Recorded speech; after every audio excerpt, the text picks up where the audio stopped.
Alors, cette tendance ne vous a sûrement pas échappé parce que depuis plusieurs années, on parle énormément de la lecture rapide. On entend plein d'histoires de personnes qui engloutissent des livres de 300 pages en 1 heure, et on a entendu aussi parler de concours plus ou moins bizarres avec des personnes qui arrivaient à tout retenir d'un seul coup.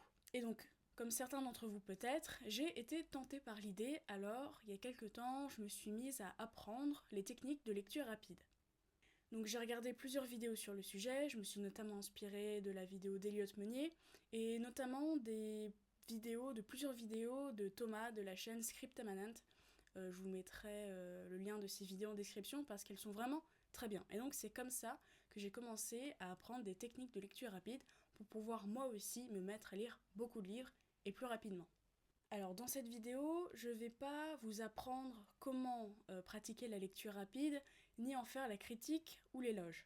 J'ai envie de parler de ce dont on parle très rarement quand on évoque la lecture rapide, c'est de savoir si ce type de lecture est adapté ou non au livre qu'on est en train de lire. Parce que la lecture rapide n'est absolument pas adaptée à tous les types d'ouvrages. Alors concrètement, la lecture rapide, qu'est-ce que c'est pour ceux qui n'en auraient pas énormément entendu parler? En fait, c'est une manière d'augmenter sa vitesse de lecture tout en maintenant un niveau de compréhension acceptable du texte. Donc il y a plusieurs méthodes pour ça, l'arrêt de la subvocalisation, vous savez, cette petite voix dans notre tête, ou alors avoir des guides de lecture, essayer de trouver des guides sur la page pour ne pas lire toute la ligne en entier, mais seulement passer au milieu, la diagonale, avec un stylo, avec son doigt, etc.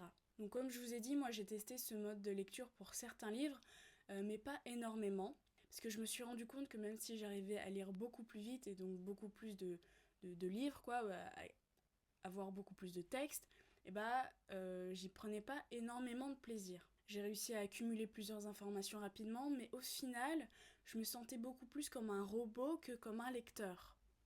Et donc, ce qui est extrêmement important, c'est de ne pas se cantonner à une seule technique de lecture, mais de savoir analyser, en tant que lecteur, en tant que lectrice, de savoir quel ouvrage, quel livre, quel texte est adapté ou non à la méthode de lecture rapide. Et donc, ce qu'il faut savoir, c'est la première chose à savoir, c'est que la lecture rapide est extrêmement efficace quand on a l'intention d'obtenir une information très précise et le plus rapidement possible. Donc ça suppose déjà deux choses. Que le livre soit non fictif, en tout cas qu'il traite d'un sujet assez théorique, et ensuite qu'on sache exactement quelle information on veut tirer de ce texte. Par exemple, les articles de doctrine ou les articles rédigés par des chercheurs sont très adaptés à la lecture rapide. En tout cas, j'ai essayé de faire ça moi quand j'ai rédigé mon mémoire, parce que quand on lit de la doctrine, c'est qu'on est sûrement dans une approche de recherche, et donc on va devoir accumuler beaucoup d'informations en très peu de temps, et qu'il va falloir qu'on soit extrêmement sélectif.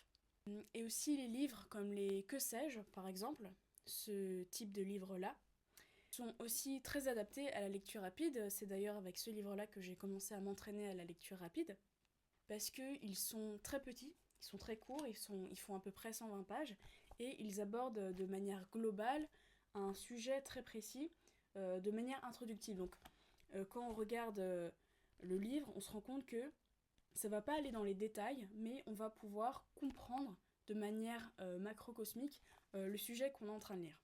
J'ai aussi lu assez rapidement ce livre-là, donc de Elliott Meunier. J'avais déjà fait dans les précédentes vidéos un résumé de ce livre, si vous voulez aller le voir. Et donc j'ai pu lire rapidement ce livre-là parce que, je connaissais déjà le sujet, 2, je savais précisément quelle information je voulais tirer de ce livre. Donc moi, je voulais connaître, je voulais savoir s'il y avait d'autres techniques sur la prise de notes que je devais connaître. Et que l'auteur aussi a écrit le livre de telle manière à ce qu'il puisse être lu de manière très fluide. Donc voilà, c'est un livre de non-fiction qui a été écrit d'une manière spécifique.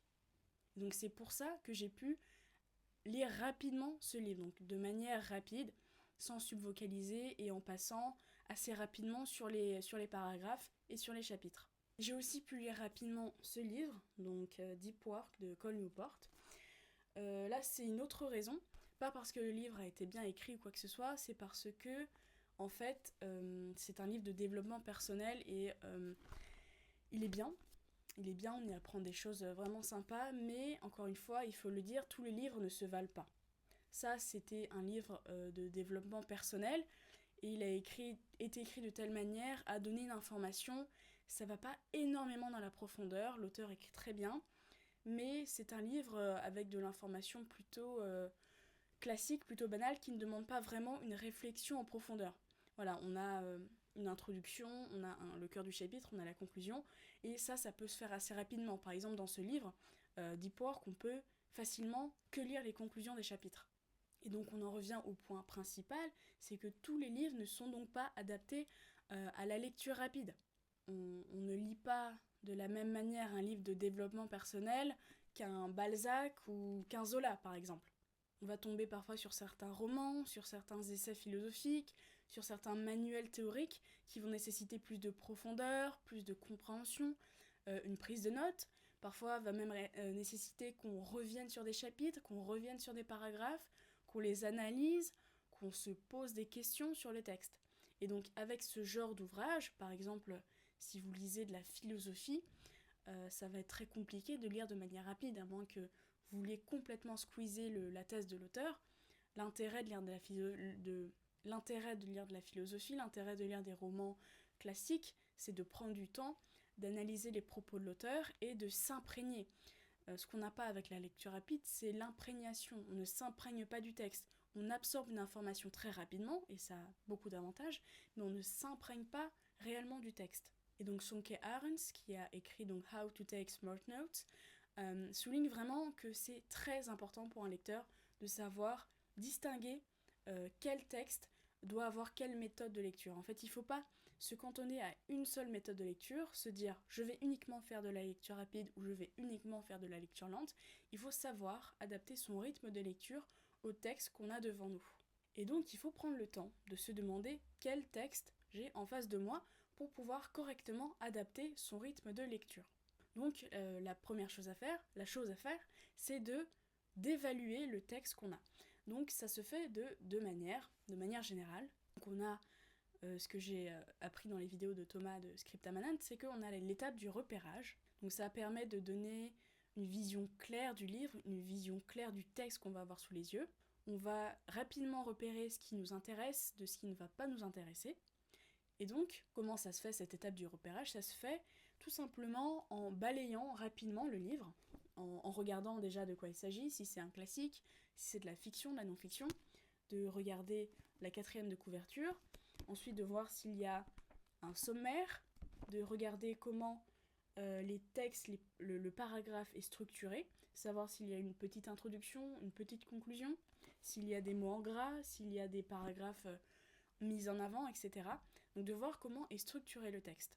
Ensuite, on va passer à la deuxième étape, donc l'étape de l'écrémage. Ça va permettre de définir à l'avance les chapitres et les informations sur lesquels je vais vouloir et pouvoir me concentrer. Et donc, les chapitres sur lesquels on va vouloir se concentrer, on va y accorder plus d'attention, donc peut-être dans ces cas-là lire plus lentement.